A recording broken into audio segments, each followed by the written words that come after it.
YouTube, what is up, and welcome to another video. Now I'm going to address the elephant in the room to begin with. I've had a serious change in haircut. Barber may have taken a little bit too much off, but hey ho, we roll with it and we embrace the new change. So now that elephant's out of the room, let's get cracking. So I want to talk this evening about turning sort of doubt into confidence as traders. Now I know we've all been there. We all probably go through doubt every week, and you've definitely not been or had a proper trading journey yet if you have not experienced doubt in your strategy, doubt in your entries, doubt when to close a trade, doubt across the board. You get the picture. So I want to talk today, share some light on how when I used to face those sorts of fears and sorts of emotions, how we eventually wean them into being confident emotions and confident decision making. Because doubt and fear, as all of you will know, can play a hugely negative role in terms of trading success and limiting sort of progress to success as well. Now, I won't beat around the bush. Nothing can substitute time in the game, time in the markets, and obviously year after year after year of experience. I've been around now, if those of you who follow me, you know I've been around 10 plus years in trading.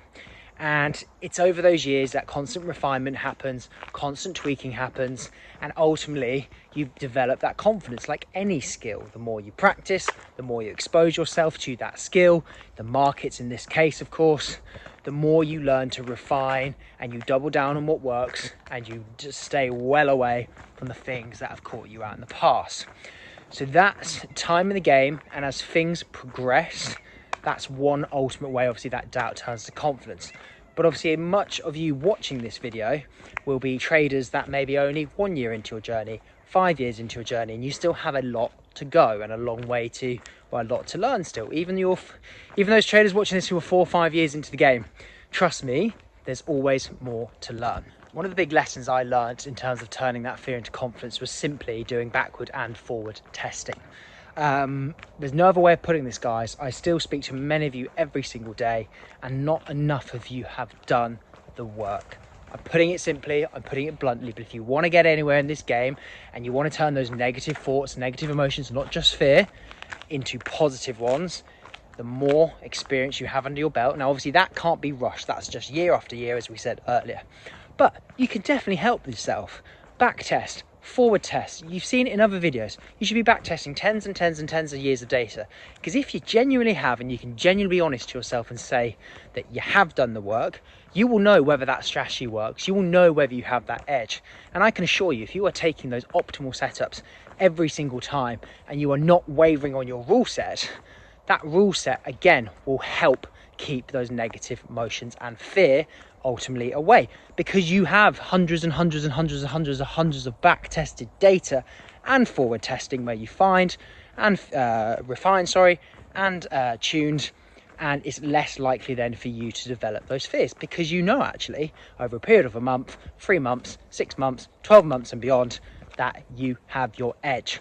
And so when it comes to entering, you're following the same set of rules that you always do, that has been proven to bring you your edge, should I say, and hence why that drives a lot less fear. And obviously there's a lot more trust then that comes of that, and ultimately confidence. And then the last tip I would give, just in terms of when you're in the actual moment of when you are feeling that raw fear, is go for a bit of a checklist in your head. Number one, is it the right position? Does it meet your rules, your setup, your criteria, etc.? Number two, are you entering for the right reasons? So again, is it around a established area of interest, or are you FOMOing? Are you trying to get in too early? You know deep down, if you just sit and think for that split second and stop yourself pulling that trigger on that trade, you will know the exact answer to that. You know it, it's deep down every single time. The answer is within you. Number three, have you appropriately risk managed and lot size for the trade, depending on obviously what the type of trade is, and again according to that stop loss as well. Have we got risk low? If you can answer yes to all three of those questions for the right reasons, it meets your criteria, risk is spot on, etc, etc, etc, then again you can execute that trade knowing that you've done everything right, by the book, by your strategy, and that it will either go on to hit that stop loss for the right reasons if it does, and if it goes on to hit your take profit, even better. So that again allows you to shut that laptop, shut that phone away, take the trade and let it play out to whatever it wants to do. The market will always do what it wants to do. And so with that as well, there comes that other point around, if you have appropriately lot sized, there should be a lot less fear. And I reckon that's still one of the biggest reasons I see with people as well. Even when they have leveraged and they are risking 10%, that is still crazy amounts of over risk. That is when it's constantly on your mind once you've opened the trade and you can't switch off. Trust me, if you were to risk 0.5%, 1% consistently, you would be able to switch off a lot easier. You'd be able to execute on your strategy a lot easier, and there'd be a lot less emotion and a lot less noise going on in your head when it comes to executing. As always, guys, I hope that helps. I think emotion and psychology obviously is one of the biggest struggling traits amongst traders. So any little tips I can share along the way and what helped me back in the day as well, then I have to share with you guys so we can help a fellow trader. As always, guys, if you need anything, reach out and I'll catch you on the next one. Take care.